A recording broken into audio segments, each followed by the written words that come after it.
ಹೀಗೆ 7 ತಿಂಗಳ ನಂತರ ಭೀಮನಿಗೆ ಘಟೋತ್ಕಚ ಎಂಬ ಮಗು ಹುಟ್ಟಿತು.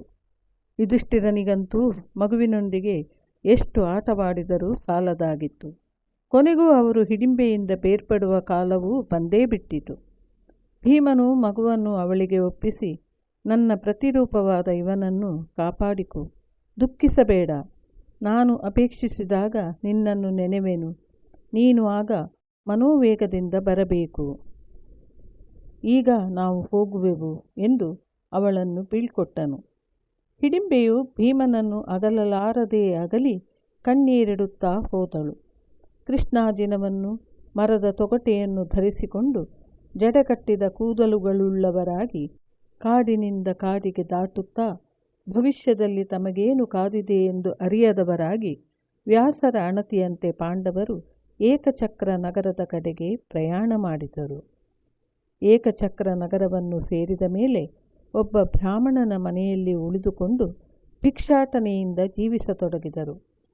ತೇಜಸ್ವಿಗಳಾದ ಇವರುಗಳನ್ನು ನೋಡಿದ ಪುರಜನರಿಗೆ ಅಚ್ಚರಿಯಾಯಿತು ಮತ್ತು ತಾಯಿಯನ್ನು ಬಿಟ್ಟು ಪಾಂಡವರು ಬಹುಕಾಲ ಇರುತ್ತಿರಲಿಲ್ಲ. ಭಿಕ್ಷೆಯನ್ನು ತಂದು ತಾಯಿಯ ಮುಂದೆ ಇಡುತ್ತಿದ್ದರು.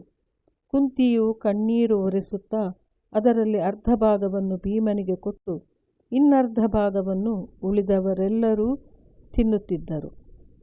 ಅಷ್ಟಾದರೂ ಭೀಮನಿಗೆ ಹೊಟ್ಟೆ ತುಂಬುತ್ತಿರಲಿಲ್ಲ.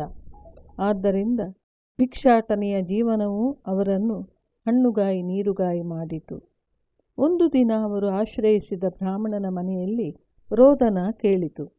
ಕುಂತಿ ಹೋಗಿ ನೋಡಿ ಕೇಳಿದಾಗ ಆ ಬ್ರಾಹ್ಮಣನ ಹೆಂಡತಿ, ಈ ಊರಿನಲ್ಲಿ ಒಬ್ಬ ರಾಕ್ಷಸ ಇದ್ದಾನೆ, ಅವನು ಹಸಿವಾದಾಗ ಪ್ರತಿದಿನ ಈ ಊರಿಗೆ ಬಂದು ಎಲ್ಲರನ್ನೂ ಸಾಯಿಸುತ್ತಿದ್ದ.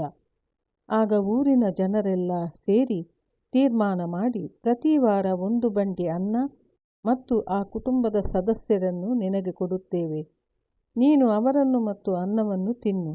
ಅದರ ಪ್ರತಿರೂಪವಾಗಿ ಈ ಊರಿಗೆ ಬರುವ ಶತ್ರುಗಳನ್ನು ನೀನು ತಿಂದು ನಮ್ಮ ಊರನ್ನು ಕಾಪಾಡು ಅಂತ ತೀರ್ಮಾನ ಮಾಡಿಕೊಂಡಿದ್ದಾರೆ. ಇದು 13 ವರ್ಷಗಳಿಂದ ಅವನ ಕಾಟದಿಂದ ಬೇಸತ್ತಿದ್ದೇವೆ. ಹಾಗೆ ಇವತ್ತು ನಮ್ಮ ಸರದಿ. ಹಾಗಾಗಿ ಒಬ್ಬರು ಹೋದರೆ ಎಲ್ಲರೂ ಅನಾಥರಾಗುತ್ತೇವೆ. ಆದ್ದರಿಂದ ಒಂದೇ ಸಾರಿ ಎಲ್ಲರೂ ಹೋಗಿ ಅವನಿಗೆ ಆಹಾರವಾಗಿ ಸತ್ತು ಬಿಡೋಣ ಎಂದು ಯೋಚಿಸುತ್ತಿದ್ದೇವೆ ಅಂತ ಹೇಳಿದಳು. ಅವರ ದುಃಖವನ್ನು ಕಂಡ ಕುಂತಿಗೂ ದುಃಖವಾಯಿತು. ಆಗ ಕುಂತಿಯು, ದುಃಖಪಡಬೇಡಿ, ಇಷ್ಟು ದಿವಸ ನೀವು ನಮಗೆ ಇರುವುದಕ್ಕೆ ಆಶ್ರಯ ಮಾಡಿಕೊಟ್ಟಿದ್ದೀರಾ.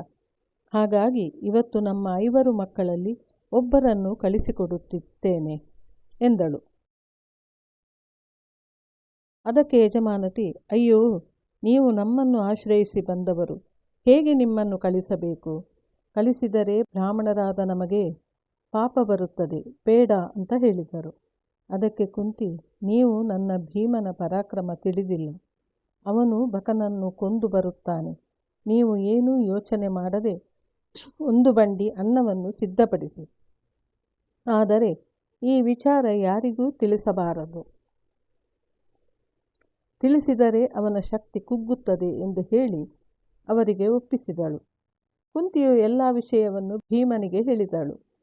ಭೀಮ ಖುಷಿಯಿಂದ ಕುಣಿದು ಕುಪ್ಪಳಿಸಿ, ಬ್ರಾಹ್ಮಣರ ಮನೆ ಊಟ ಬಹಳ ರುಚಿಯಾಗಿರುತ್ತದೆ, ಎಷ್ಟೋ ದಿವಸವಾಯಿತು ಹೊಟ್ಟೆ ತುಂಬ ಊಟ ಮಾಡಿ ಅಂತ ಖುಷಿಪಟ್ಟು ಮತ್ತೆ ಬ್ರಾಹ್ಮಣನ ಮನೆಗೆ ಹೋಗಿ ಭೀಮನು ಧೈರ್ಯ ಹೇಳಿ ಅವರಿಗೆ ನಂಬಿಸಿದನು.